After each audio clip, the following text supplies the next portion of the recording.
사물 인터넷과 인간 인터넷 봅시다. 그래서 우리가 알고 있는 그 IoT라는 단어가 이제 사물 인터넷을 얘기하는 거고, 인간 인터넷은 이제 밑에 있는 지문에서 나오는 건데, 얘 같은 경우에는 그 뭐냐, 인간이 인터넷에 스스로 접속하는 겁니다. 그러니까 뇌가 랜선에 연결되어 있는 거죠. 한번 봅시다. 사물 인터넷은 이동통신망을 이용해 이루어지는 사물 간의 지능 통신을 이른다고 합니다. 여기서 사물이란 사람, 사물, 공간, 데이터, 서비스 등 모든 것이 될 수 있는데, 그런데 사물 인터넷은 사물이 단순히 연결되는 것만이 아니라 서로 연결된 사물들이 더 좋은 서비스를 위해서 그냥 서로 정보를 만들고 수집하고 공유하고 활용하는 겁니다. 그러니까 이 말을 다르게 해석하면 우리도 모르게 지금 구글이 다 우리 거 가져가고 애플이 다 우리 거 다 뿌려갔다는 소리예요. 왜? 개입 없이도, 주말은 즉 우리의 허락이 없이도 가져간다는 소리죠. 그래서 그런 식으로 기술과 서비스를 통칭하는 개념입니다. 사물 인터넷을 구성하는 기술은 크게 센서, 네트워크, 장치, 플랫폼, 보안으로 구분되고 활용 분야도 거의 전 세계 분야를 망라한다고 해요. 사물 인터넷은 센서 중심이에요. 그리고 폐쇄적인 방식으로 이루어지는 유비쿼터스 센서 네트워크. 그래서 이게 무슨 뜻이냐면 IoT 있죠. 사물 그거는요. 거의 집안에 있는 와이파이 있죠. 이걸로만 연결을 합니다. 그러니까 외부로 연결이 안 되고 와이파이 안에서 지들끼리만 왔다리 갔다리. 그래서 이거 폐쇄적이다. 그다음에 통신 장비와 사람 간의 통신을 주 목적으로 하는 사물 통신보다 진화한 거랍니다.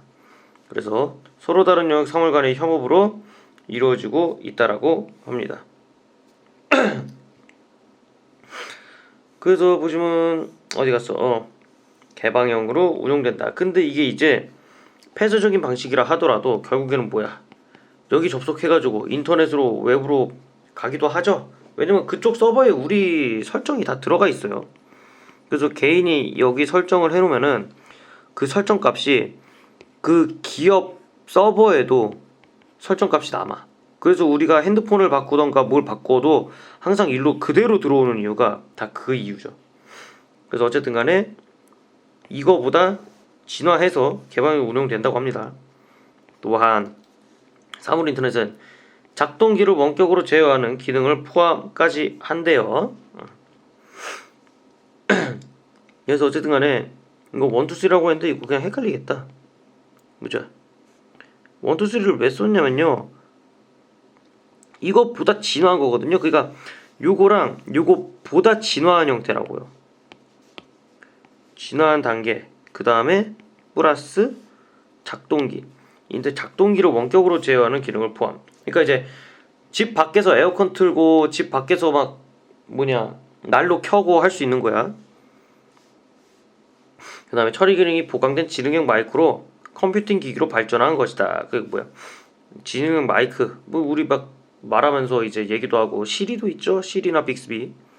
그러나 많은 기업이 개방형 사물 인터넷 플랫폼 개발에 경쟁적으로 참여하고 있지만 문제는 공통적으로 적용이 가능한 플랫폼은 완성되지 않아요. 그러니까 이제 구글 어시스턴스나 애플 홈 같은 게 있긴 한데 결국에는 다 각각의 다 따로 어플을 깔아야 돼. 이게 개 귀찮은 거야. LG 거 깔면 LG 어플 깔아야 되고, 삼성은 삼성 어플 깔아야 되고, 샤오미는 샤오미 어플 깔아야 되고, 한 곳에서 못해요. 공통적인 플랫폼이 없어. 그리고 그런 인터넷을 통해 생성되는 방대한 데이터의 상호 운용성도 초보 단계. 그래서 다양한 센서 등으로 생성되고 다수의 분산된 서버 저장하고 그 저장된 거를 쉽고 빠르게 획득하고 공유할 수 있는 게 아직 없습니다. 그래서 여기가 문제점이에요. 공통적인 플랫폼 없고요. 데이터 서로 어떻게 쓰는지 그것도 아직 초보 단계고요.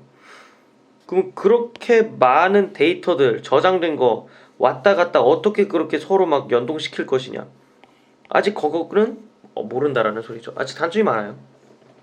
그리고 보안도 문제가 될 수 있다고 합니다. 문제점이 하나, 둘, 셋, 넷이죠. 그러면 요것도 이렇게. 아이고 뭐야. 그래서 보면 네트워크 단말 센서 플랫폼 등 사물 인터넷 구성 요소에 대한 해킹 및 정보 유출이 우려된다고 합니다. 사용자의 특정 정보가 외부로 유출됐을 때 어디서 문제가 발생한 것이 알 수 없어요. 그냥 컴퓨터, 핸드폰 그런 보안은요, 보안 전문 업체, 그러니까 이제 막 보안 툴 프로그램 그런 거랑 인터넷 서비스 제공자 KT나 SK 아니면 뭐 LG 그 다음에 쓰는 놈 이 셋만 누가 도대체 이 셋 중에 그냥 한 놈이 구멍 뚫리면 뚫리는 건데 다르게 얘기하면 셋만 보안을 확실하게 하면 돼. 근데 사물 인터넷은 기계 만든 놈, 그 다음에 어플 어플 만든 놈, 기계 만든 놈 등등 책임질 주체가 너무 많다라고 합니다. 그래서 이걸 예로 들었어요. 커넥티드 자동차가요, 알아서 지가 여기서 급회전이 필요한 구간에는 지가 스스로 정보를 알아서 속도를 줄이게 했어요. 근데 누가 조작해서 막 고속도로에서 존나 달려야 되는데 그런 곳에서 속도를 줄여서 사고가 발생했으면 그건 누구 탓이야? 차 만든 놈 탓이야? 아니면은 차를 제어하는 어플에서 문제가 생긴 거야? 아니면 뭐 어디가 그건지 문제라는 거죠. 그래서 핵심은 여기입니다. 빠져나갈 군형은 많지만 기능을 제공하는 데는 한계가 있다라고 하면서 보안 문제를 언급을 했습니다. 나 질문이요. 그렇기 때문에 여기는 이제 뭐 긍정이니 부정이니 아니야 이런 장점도 있지만 이런 우려도 있다 정도고요. 여기는 그냥 까요. 나 질문은 인터넷의 인류 삶의 방식을 바꿔놓았다.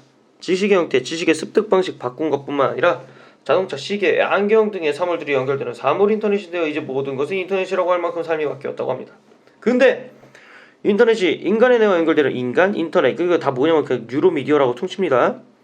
이 인간 인터넷, 그러니까 눈 한번 깜빡여서 검색하고 다 하는 거, 그게 뉴로미디어라는데 문제가 뭐다? 이거 EMP 맞으면 우리는 다 라떼다라는 겁니다. 통신만 파괴되면 우리는 아무것도 못해. 왜? 다 검색을 했잖아요.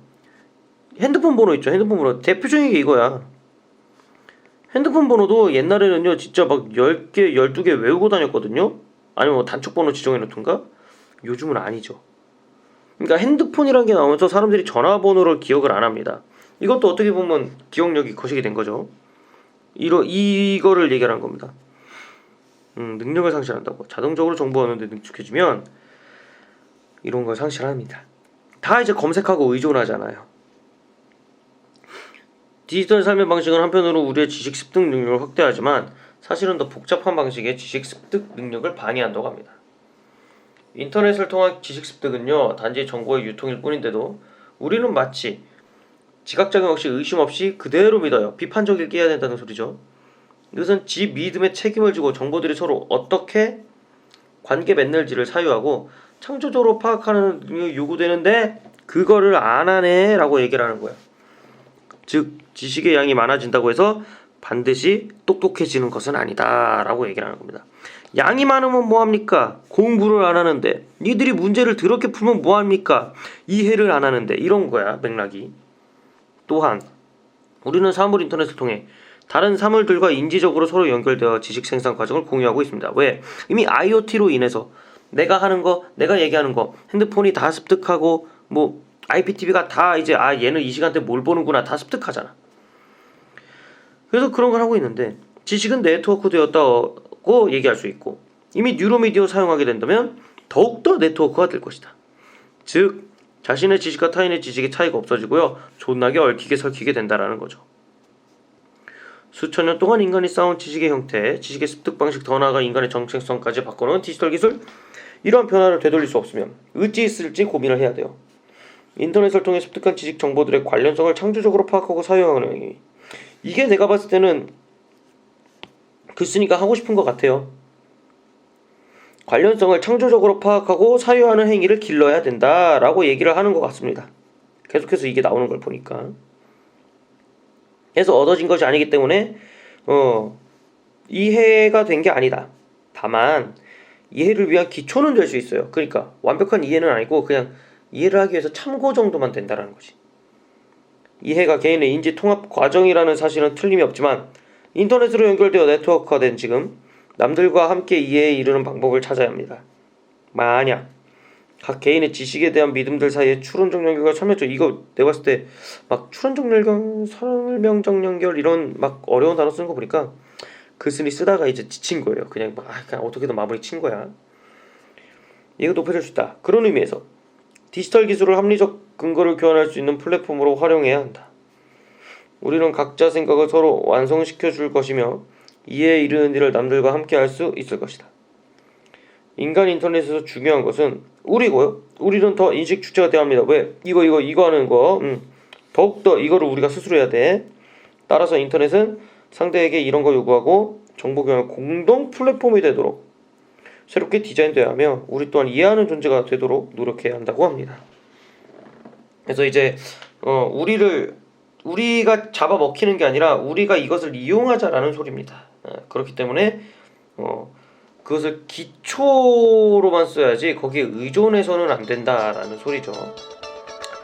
네, 끝입니다.